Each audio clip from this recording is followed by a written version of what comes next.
अस्सलाम वालेकुम दोस्तों, कैसे हैं आप लोग। मैं हूं आपका होस्ट समी और आप देख रहे हैं हिस्ट्री टीवी। दोस्तों, आज की वीडियो में हम बात करेंगे कबीला आवान कुरैश पर और जानेंगे कि आवान कहां से आए, ये किन की औलाद हैं और बड़े सगीर में ये लोग कहां कहां आबाद हैं। तो चलिए आज की वीडियो शुरू करते हैं। उससे पहले अगर आपने हमारा चैनल सब्सक्राइब नहीं किया तो कर दीजिए ताकि ऐसी वीडियोज़ आपको रोज़ाना मिल सकें। इमाम अली अलैहिस्सलाम के तमाम औलादी सादात हैं, इनमें कोई इख्तलाफ नहीं, क्योंकि अल्लाह ताला के रसूल मोहम्मद मुस्तफ़ा सल्लल्लाहु अलैहि वसल्लम ने इमाम अली अलैहिस्सलाम को सैयद कहा। कि हज़रत जाबिर रज़ी अल्लाह ताला अन्हु रवायत करते हैं कि हुज़ूर नबी अकरम सल्लल्लाहु अलैहि वसल्लम ने फरमाया कि अरब के सरदार को मेरे पास लाओ। सैयदा आयशा सलामुल्लाह अलैहा ने कहा कि आप अरब के सरदार नहीं हैं या रसूलल्लाह। तो आप सल्लल्लाहु अलैहि वसल्लम ने फरमाया कि मैं औलाद आदम का सरदार हूँ और अली अलैहिस्सलाम अरब के सरदार हैं। बहवाला मुस्तदरिक अल हाकिम मुजमल ज़वाइद कंज़ुल ईमान। इमाम अली अलैहिस्सलाम की निस्बत से इनकी तमाम औलाद अलवी भी है, लेकिन पहचान के लिए हज़रत फ़ातिमा ज़हरा सलामुल्लाह अलैहा की औलाद को फ़ातिमी सादात और दूसरी बीवियों की औलाद को हज़रत अली अलैहिस्सलाम की निस्बत से अलवी सादात कहा जाता है। और इमाम अली अलैहिस्सलाम खुद हाशमी भी थे और कुरैशी भी। इस निस्बत से इनकी तमाम औलाद हाशमी कुरैशी भी है। हज़रत अली अलैहिस्सलाम की औलाद में से बीवी फ़ातिमा सलामुल्लाह अलैहा की औलाद को दूसरी बीवियों की औलाद पे एक दर्जा फ़जीलत हासिल है, क्योंकि इनके नाना मोहम्मद रसूलुल्लाह सल्लल्लाहु अलैहि वसल्लम हैं। अब बात करते हैं कि लक़ब आवान कहाँ से चला और इसका मतलब क्या है। आवान का मतलब है मददगार। वाक़े करबला का बदला आवानों के जद्द अमजद हज़रत मोहम्मद अल हनफिया अलैहिस्सलाम बिन इमाम अली अलैहिस्सलाम ने लिया था। उन्होंने नारा लगाया था, नहनु आवानु आले मोहम्मद सल्लल्लाहु अलैहि वसल्लम, यानी हम आले मोहम्मद के मददगार हैं। इसी निस्बत से फ़ातिमी सादात के आवान मोहम्मद बिन हनफिया अलैहिस्सलाम की औलाद ठहरे।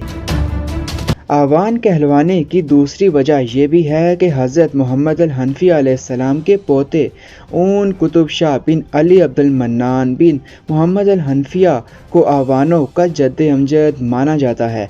उन्हीं की निस्बत से अरब में आवान बनी ऊन कहलाते हैं, जो नस्ब कुरैश, उम्दतुल तालिब, मंबअल इंसाब, अल मशरजल ववाफा फ़ी सिलसिलतल अलविया व तालिबिया वल हाशमिया, मुंतक़िलतल तालिबिया और दीगर बहुत सी कदीम कुतुब से साबित है। कुतुब शाही आवान मोहम्मदी अलवी सादात हैं। हज़रत मोहम्मद अल हनफिया के पोते ऊन कुतुब शाह गाज़ी की औलाद से हैं। हज़रत मोहम्मद अल हनफिया अलैहिस्सलाम के पोते ऊन कुतुब शाह गाज़ी की औलाद से ही एक बुलंद पाया मुजाहिद हज़रत कुतुब शाह अलवी बादशाह महमूद गज़नवी के साथ इनकी फ़ौज के सालार की हैसियत से अपने ख़ानदान समेत हिंदुस्तान आए और फिर इनकी औलाद यहाँ ही आबाद हो गई और आपको कुतुब शाह सानी भी कहा जाता है।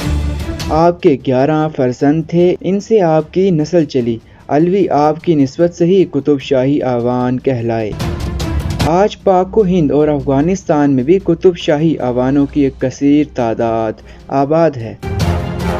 आवान कबीला बुनियादी तौर पर पाकिस्तानी पंजाब के शुमाली, वस्ती और मगरबी हिस्सों में रहता है, जिसकी ख़ास तादाद खैबर पख्तूनख्वा, आज़ाद कश्मीर और कुछ हद तक सिंध और बलूचिस्तान में भी मौजूद है। और शायद ये कहना गलत ना होगा कि आवान वो वाहिद कबीला है जो पाकिस्तान के तूलो अर्ज़ और चारों सूबों में अक्सरियत के साथ आबाद है। माहिर अल-अंसाब जमाल जे अलियास कहते हैं कि आवान खुद को अरब नसात मानते हैं, जो अली इब्न अबू तालिब अलैहिस्सलाम की नस्ल से हैं, और अरब नस्ल होने का दावा उन्हें हिंदुस्तानी मुस्लिम माहौल में आला मकाम देता है। क्रिस्टोफर जेफरी लॉर्ड कहते हैं कि आवान अपनी तारीखी अहमियत की वजह से पूरी तवज्जो के मुस्तहिक हैं कि वो मगरिब में बलोची और पश्तून इलाकों के बिल्कुल किनारे आबाद थे।